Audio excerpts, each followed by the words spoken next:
আসসালামু আলাইকুম। আজকের ভিডিওতে আমি আপনাদেরকে দেখাবো কিভাবে একটা ইমেজের ইলিউশন বা ফিউশন আর্ট তৈরি করা যায় এআই টুলস ব্যবহার করে। তো সেটার জন্য প্রথমে আমরা আমাদের ফোন থেকে যে কোনো ব্রাউজারে চলে যাব, এরপর সার্চ বারে গিয়ে লিখব ফিউশন আর্ট এআই। এটা লিখে আমরা সার্চ করব। এরপর প্রথমেই যে সাইটটি আসবে ফিউশন আর্ট এআই নামে, আমরা এই সাইটটির মধ্যে প্রবেশ করব। এবার এখানে নিচে জেনারেট ফ্রি নাও যেই বাটনটা রয়েছে আমরা এটার মধ্যে প্রবেশ করব। এবার এখানে প্রথমে আমাদেরকে সাইন ইন করে নিতে হবে, তো এখান থেকে আমরা কন্টিনিউ উইথ গুগল আমরা এটার মধ্যে প্রবেশ করব। এরপর যেই জিমেইলটি দিয়ে আমরা এখানে সাইন ইন করতে চাচ্ছি সেই জিমেইলটি এখানে সিলেক্ট করে দিব। এবার এখানে আপলোড যেই বাটনটা রয়েছে এটার উপর ক্লিক করলে আমরা এখানে ইমেজ আপলোডের অপশন পেয়ে যাব। আমরা এটাতে ক্লিক করে এখান থেকে ব্রাউজের মধ্যে চলে যাব। এরপর যেই ফাইলটি আমরা এখানে আপলোড করতে চাচ্ছি সেই ফাইলটি এখান থেকে খুঁজে বের করব। এরপর সেই ফাইলটি সিলেক্ট করা হলে আমরা এখানে ফাইলটিকে আপলোড করে নেব। এবার আমাদের ইমেজটি এখানে আপলোড সম্পন্ন হয়ে গেলে আমরা এখান থেকে নিচের দিকে আমরা ওয়েট নামে একটা অপশন পাবো, আমরা চাইলে এটা বাড়িয়ে নিতে পারি। এরপর এখানে অ্যাডভান্সে গেলেও আমরা কিছু অপশন পাবো, ইমেজ রেশিও এবং ইমেজ কাউন্টটা এখান থেকে আমরা চাইলে বাড়িয়ে নিতে পারবো। এরপর এখানে প্রম্পট নামে একটি অপশন রয়েছে, আমরা এটার মধ্যে বেশ কিছু কিওয়ার্ড পেয়ে যাব।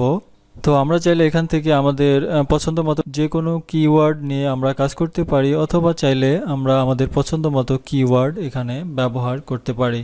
তো অবশ্যই আমরা যে কিওয়ার্ডটি ব্যবহার করব সেটা অবশ্যই একটি অপরটির সাথে অর্থবোধক এবং সামঞ্জস্যপূর্ণ হতে হবে। তো আমি এখান থেকে সমস্ত কিওয়ার্ড মুছে দেওয়ার পর আমি আমার মনের মতো করে এখানে দুইটা কিওয়ার্ড নিয়ে নিচ্ছি।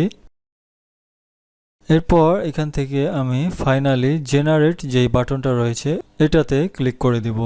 তো এখানে ইমেজ জেনারেট হতে কিছুক্ষণ সময় লাগবে, যেটা ডিপেন্ড করবে আমাদের ইন্টারনেট স্পিডের ওপর। তো সেই সময়টা আমাদেরকে অপেক্ষা করতে হবে। তো এই সময়টা আমরা একটু স্কিপ করে নিচ্ছি।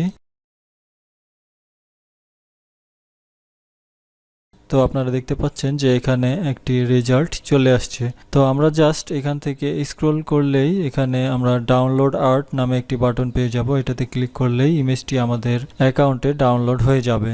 তো এখান থেকে আমরা ব্যাক করে আবারও যদি আমরা স্ক্রল করে নিচে আসি, তো এখানে আমরা রিসেন্ট আর্ট নামে একটা অপশন পাবো, এখানে আমাদের আর্টগুলো পেয়ে যাব। তো এখান থেকে আমরা ইমেজের ওপর ক্লিক করলেই এখানে ডাউনলোড নামে একটি বাটন পেয়ে যাব। এটাতে ক্লিক করলে আমাদের ফাইলটি আমাদের ফোনের মেমোরিতে সেভ হয়ে যাবে। তো অল্প সময়ের মধ্যে এবং এর চাইতে আরও বেটার রেজাল্ট পেতে আমরা আরেকটি কাজ করে নিতে পারি, সেটা হলো আমরা আমাদের ইমেজটির ব্যাকগ্রাউন্ড রিমুভ করে নিতে পারি। তো সেটার জন্য আমরা নতুন একটি সাইটে প্রবেশ করব, যেটার নাম হচ্ছে রিমুভ বিজি। এটা লিখে সার্চ করলে আমরা প্রথমেই যে সাইটটি পাবো আমরা এটার মধ্যে প্রবেশ করব। এরপর এখানে আপলোড ইমেজ নামে একটি বাটন পেয়ে যাব, আমরা এটার মধ্যে ক্লিক করব। এরপর এখান থেকে আমরা পূর্বের মতোই ব্রাউজে ক্লিক করে আমরা জাস্ট যে ইমেজটির ব্যাকগ্রাউন্ড রিমুভ করতে চাচ্ছি সেই ইমেজটি এখান থেকে খুঁজে বের করব। এরপর সেই ইমেজটি আমরা এখানে আপলোড করে দিব। তো মুহূর্তের মধ্যেই আমাদের ইমেজটির এখান থেকে ব্যাকগ্রাউন্ড রিমুভ হয়ে যাবে। তো আমরা চাইলে এটিকে ডাউনলোড করতে পারি, অথবা এখান থেকে প্লাস আইকনে ক্লিক করে আমরা এরপর কালারে গিয়ে যে কোনো একটি সলিড কালার আমরা ব্যাকগ্রাউন্ডে দিয়ে দিতে পারি।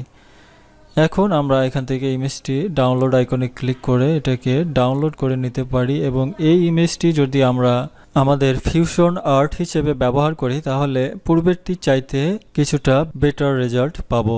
তো এটাই ছিল মূলত আজকের ভিডিওর আলোচনা।